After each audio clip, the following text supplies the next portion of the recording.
Itu menarik Benteng Pandan Bos itu dulunya itu kalau nggak salah untuk tempat persembunyiannya atau benteng pertahanan tentara Belanda.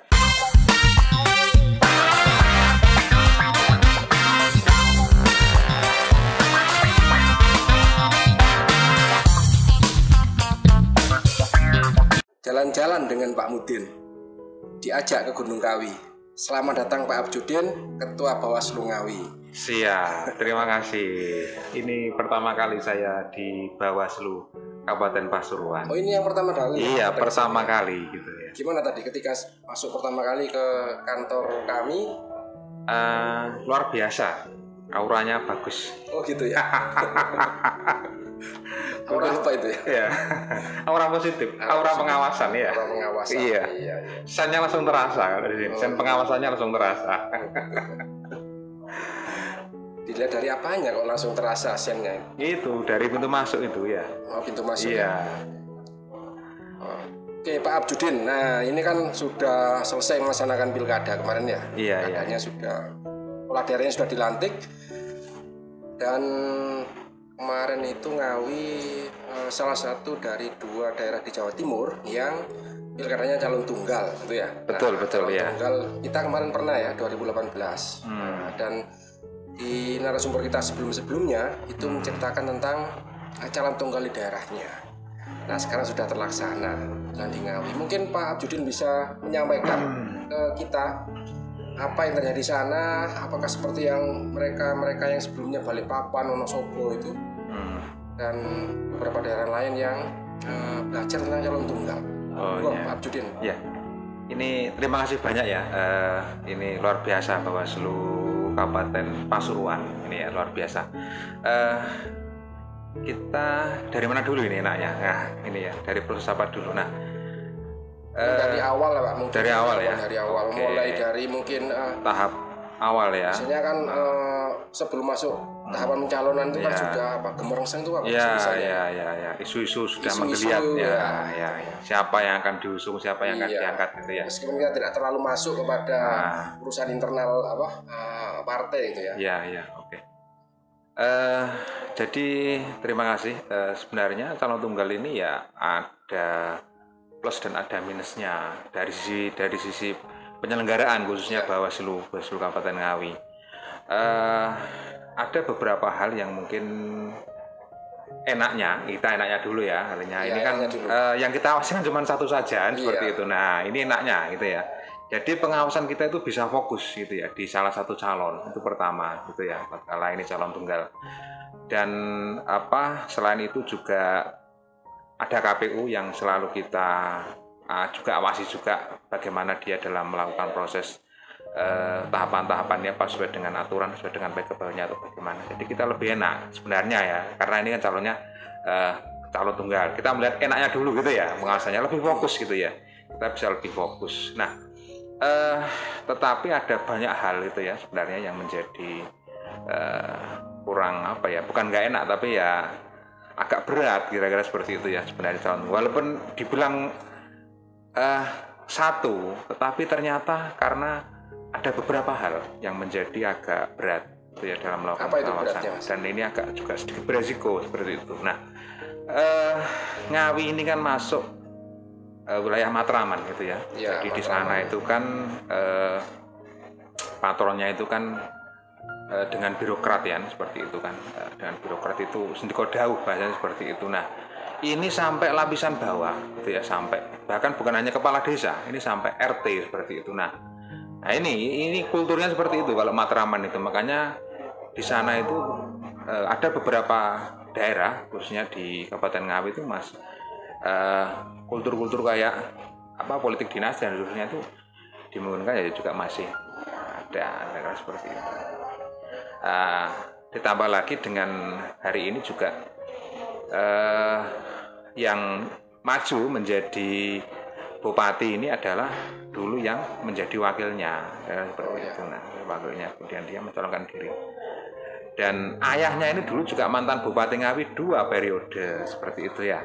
Di sebelumnya. Iya, seperti itu. Nah, seperti itu. Nah, makanya memang di sisi pengawasan kita bisa fokus enaknya seperti itu. Tapi di sisi lain, nah ini beratnya ini kita juga dengan kultur-kultur matraman seperti ini, ada dari birokrat, dari mungkin kultur-kultur yang lainnya, ormas-ormas yang lainnya, seperti itu kita butuh pengawasan yang ekstra seperti itu. Artinya kita koordinasinya itu harus tepat seperti itu. Nah, karena mereka juga ini sudah bukan rahasia lagi, artinya kita menggunakan semisal kayak kepala desa atau perangkat-perangkat dan seterusnya seperti itu. Nah, ini menjadi tantangan bagi kami bagaimana kita untuk bisa berkoordinasi, artinya menyampaikan, tatkala ini sudah tahapan kampanye, sesuai dengan ketentuan peraturan perundang-undangan, ini ada beberapa hal yang tidak boleh dilakukan oleh teman-teman perangkat kepala desa seperti itu.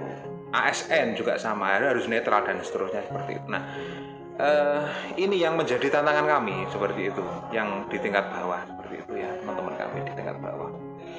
Nah, makanya juga ada pola-pola khusus, teknik khusus dengan menggunakan pendekatan persuasif, sehingga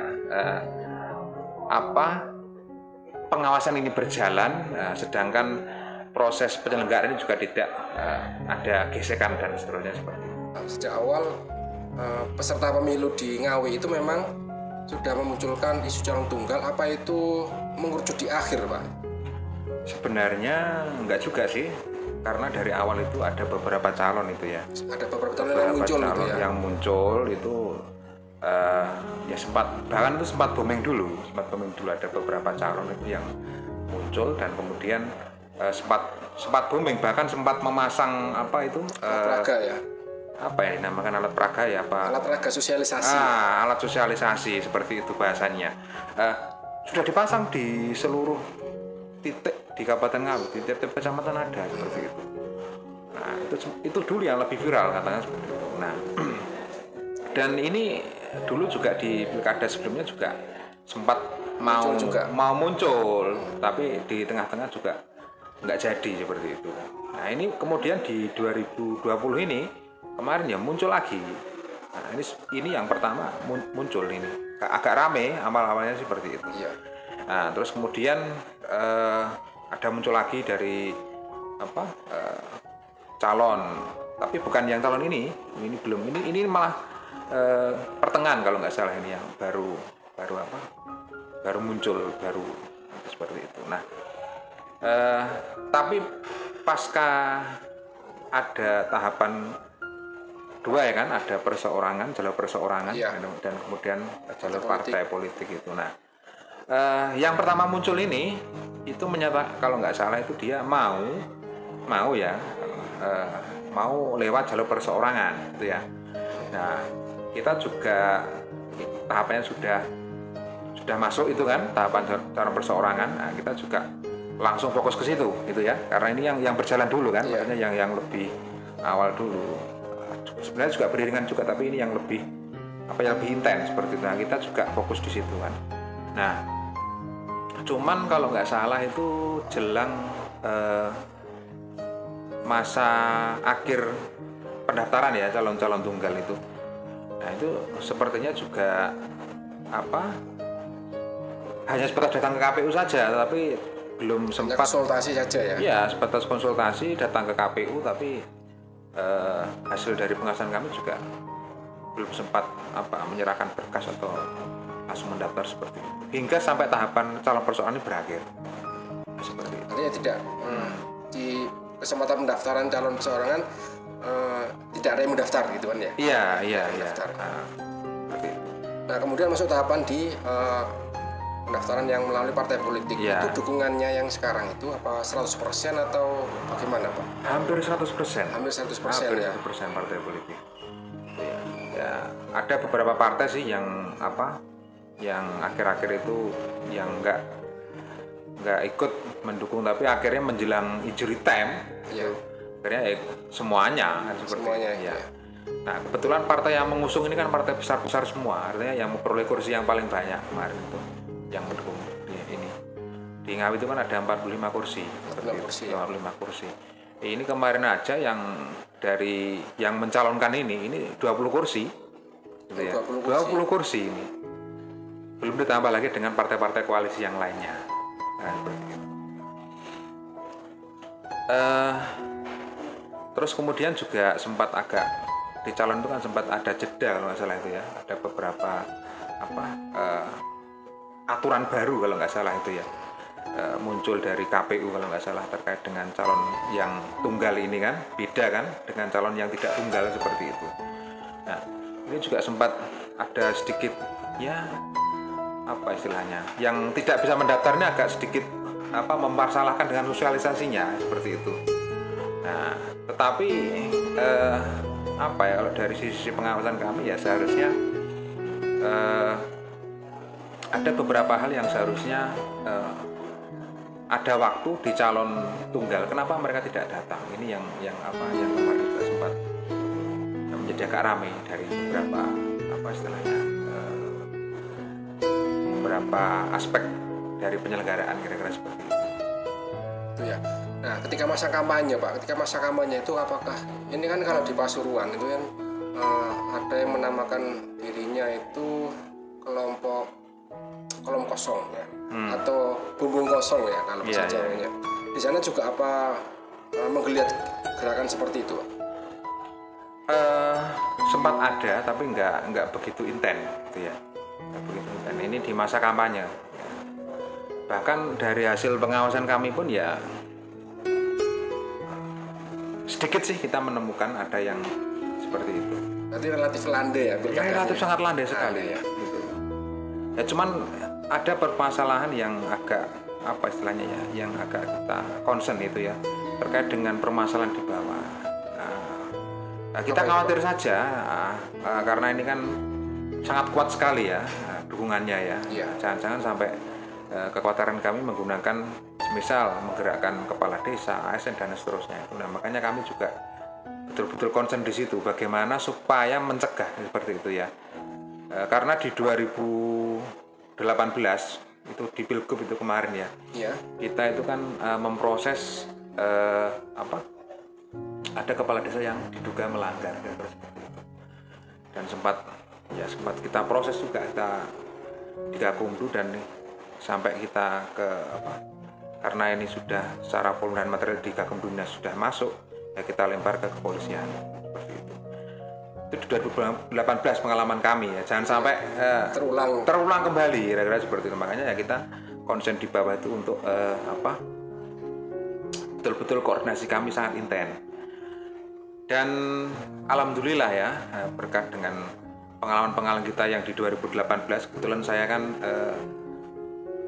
mantan di 2018 mantan ini ya. Ikut di 2018 ya itu di Panwas itu. Hasil dari pengalaman itu kemudian saya adopsi untuk lebih berhati-hati dan lebih tepat sasaran bagaimana untuk melakukan kerja-kerja pengawasan ini. Seperti itu. Jangan sampai ada benturan dan seterusnya. Karena di 2018 itu kita sempat hampir didatangi katanya mau datang 25 pengacara itu ya ke kantor Bawaslu. Tapi nyatanya enggak ya? Ya, tapi nyatanya saya tunggu sampai injury time mereka enggak datang juga. Berarti yang kemarin Pak, yang Pilkada 2020 itu tidak ada juga laporan atau temuan yang berkaitan dengan bukan pelanggaran di Pilkadanya Ngawi? Alhamdulillah sih kemarin nggak tahu ya kok bisa artinya nihil seperti itu.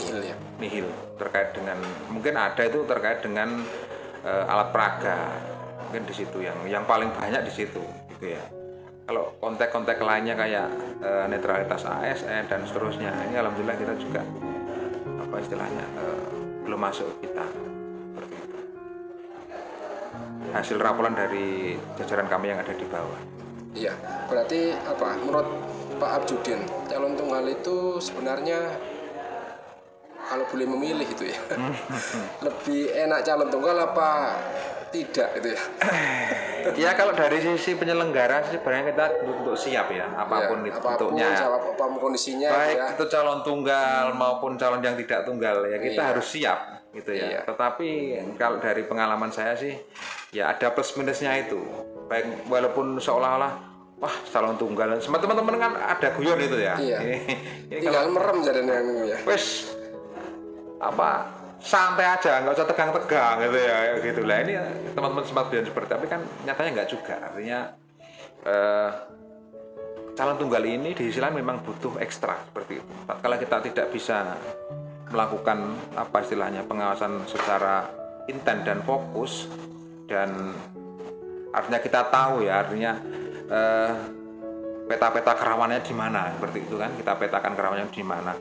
Nah, kita kalau ada tahu peta kerawanannya, oh titiknya ini, misal biasanya menggerakkan organ ini, maka kita koordinasikan di situ untuk tidak melakukan hal-hal yang melanggar ketentuan peraturan seperti itu. Nah, alhamdulillah kemarin juga enak. Tatkala kita koordinasi dengan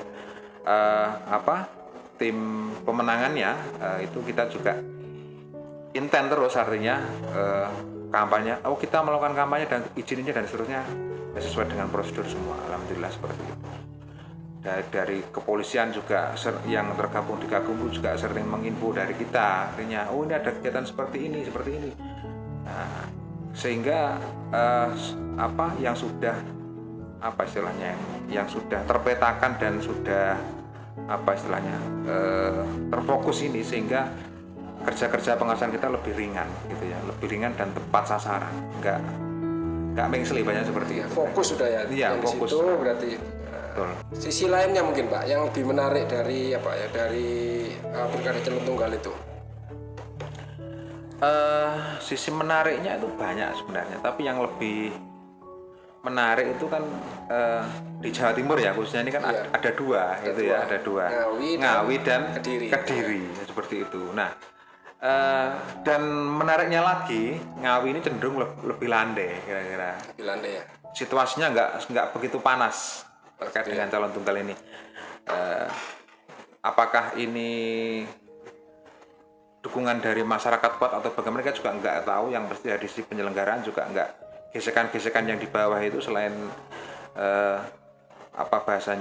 kita intens terhadap perawanan, tetapi nyatanya yang kita khawatirkan ya, ada beberapa yang kita khawatirkan, tapi ternyata juga tidak terjadi seperti itu.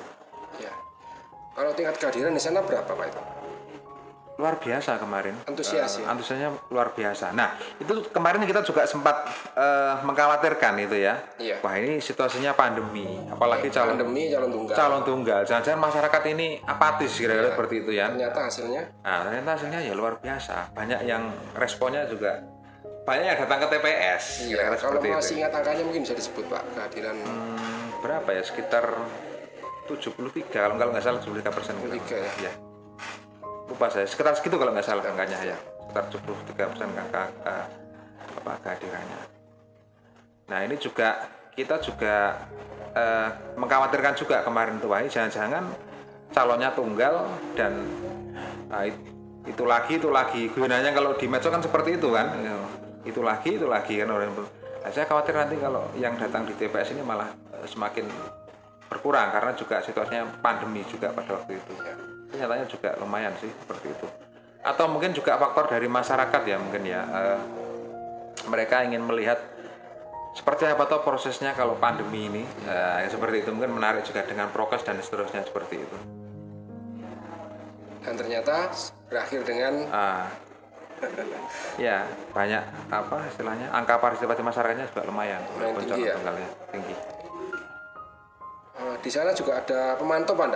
Ada pemantau JPPR kalau nggak salah. JPPR ya, ada satu pemantau. Mereka juga intens melakukan tugas pemantauan. Ya, intens juga, bahkan karena kalau di pilkada ini kan yang istilahnya melegalkan itu kan bukan dari Bawaslu ya, mereka dari KPU kalau nggak salah. Ya, kalau itu. Tapi toh itu pun juga intens dengan kita juga. Sering diskusi dengan Bawaslu gitu ya, di beberapa waktu, beberapa tahapan juga sering intens dengan kita juga seperti itu, memberikan memberikan masukan dan seterusnya pada kita terkait dengan beberapa hal, misal kayak nanti bagaimana dengan TPS ini, jangan-jangan nanti TPS ini rawan dengan kecurangan dan seterusnya seperti itu. Nah, saya intens sekali teman-teman JPPR. Mungkin agak kembali Pak, dulu sebelum memasuki tahapan, apa persiapan, mungkin ada persiapan khusus Pak menghadapi calon tunggal? Ya, persiapannya sih ya sesuai dengan ketentuan saja sih, nggak begitu khusus atau nggak, ya biasa saja. Mungkin yang belajar kemana, studi kemana. Sebenarnya kita juga ingin ke sini sebenarnya ya. Gitu ya. Iya. Tapi aku dulu sebenarnya. Iya, itu kan saya dapat info itu ini dari luar pulau ini malah datang Kabupaten Pasuruan. Iya, Nah, saya beberapa kesini memang, Pak. Saya teringat, mohon maaf ini almarhum Pak siapa itu? Pak Ahmari. Ahmari. Iya. Ya Allah, luar biasa orangnya. Waktu itu. Ketua Panwas waktu itu. Iya, Ketua Panwas waktu itu. Pilkada 2018. Ya. Ini situasinya bagaimana dan seterusnya, sebenarnya ini juga kita ingin menggali juga di Pasuruan kan seperti itu. Iya. Tapi mungkin kulturnya berbeda ya, juga ini mungkin ada pengaruhnya atau enggak saya kurang tahu. Tapi yang pasti kalau di Matraman itu, utama di Ngawi ini, karena seperti itu kulturnya, kultur Matraman ya, yang budaya patornya masih sangat kuat seperti itu dengan birokrasi, sehingga bisa jadi juga di Pilkada 2020 ini situasinya agak berbeda gitu ya. Kalau di Pasuruan gimana ini? Kira saya juga mungkin yang 2018 kemarin. Iya, 18 kemarin ya. Ya, waktu itu saya di luar Pak ya, di luar, tapi saya mendapatkan cerita-cerita dari teman-teman. Kebetulan ketua yang sekarang Pak Nasir itu kan dulu Pak Nasir 2018 ya. Dan waktu itu ketika ada tamu-tamu dari Balikpapan, dari Wonosobo disampaikan tentang hal-hal yang ternyata pilkada calon tunggal itu tidak sesederhana yang dibayangkan. Ya begitulah. Ada dinamikanya itu Pak. Baik dari gerakan tadi Bumbung Kosong, kemudian juga ada pihak-pihak di luar peserta pemilu gitu kan, yang melakukan gerakan-gerakan, dan itu cukup menegangkan katanya. Beda kulturnya. Dan itu juga bagi daerah yang kemarin yang datang sini itu juga ada beberapa yang mengalami kemiripan gitu. Jadi mereka kesini kan sudah masuk tahapan itu Pak. Jadi memang geliat di daerahnya itu memang dinamis, juga ada gerakan SM, juga ada pemantau, kemudian calon yang tidak bisa berangkat dan sebagainya. Itu sih. Mungkin lain memang ya kulturnya dengan Ngawi. Ngawi ya. Ini local wisdom ini ya. Iya, local wisdom betul. Ketegangannya ada mungkin kalau di sini. Iya, tegang Pak, menegangkan. Semangat terus ya. Ceritanya juga menegangkan, dan waktu itu saya juga melihat dari luar ya, juga ya cukup menegangkan. Iya. Oke, mungkin itu Pak Abjudin, mungkin ada pesan atau apa untuk semua yang menyaksikan perbincangan kita hari ini? Saya rasa ada beberapa hal yang perlu kita kita lakukan ya dalam melakukan apapun. Artinya kita jangan sampai kita ini meremehkan, itu kuncinya, terutama dari sisi penyelenggaraan ya, seperti itu. Nah, konteksnya karena ini calon tunggal ya kemarin ya, kita sangat tidak memandang enteng. Justru kita dengan calon tunggal ini juga ya kita waspada saja kan, seperti itu, terkait dengan beberapa kerawanan dan seterusnya seperti itu, sehingga tatkala kita tidak menganggap remeh, kita tidak menganggap enteng dan seterusnya itu, sehingga kita bisa memitigasi hal-hal yang nanti berdampak kurang baik di sisi penyelenggaraan. Mungkin itu. Oke, terima kasih Pak Abjudin atas kehadirannya di Pasuruan. Ya, ini kita culik dari sudah acara. Siap. Acaranya tadi selesai, sudah diakhiri, jadi tidak mengganggu acara ini Pak. Siap. Terima kasih banyak. Iya. Mungkin lain kali saya main-main ke Ngawi Pak. Siap. Ada benteng pendem di sana ya. Oh iya, dulu saya pernah ke benteng apa itu Pak? Benteng apa? Benteng Vandenbosch. Pas apel itu ya. Itu menarik, benteng Vandenbosch itu dulunya itu kalau nggak salah untuk tempat persembunyiannya atau benteng pertahanannya tentara Belanda. Iya. Tatkala ada musuh itu langsung dipenuhi air pinggir-pinggirnya. Pinggirnya benteng itu. Iya, langsung tertutup air semuanya di tengah-tengah itu benteng. Gitu ya. Iya. Saya lihat memang bangunannya bangunan kuno gitu ya. Betul. Tapi masih berdiri kokoh. Gitu. Oke, siap. Oke, terima kasih Abjudin. Sampai ketemu di lain kesempatan. Assalamualaikum warahmatullahi wabarakatuh. Waalaikumsalam warahmatullahi wabarakatuh. Bertugas untuk mengawal demokrasi bangsa Indonesia.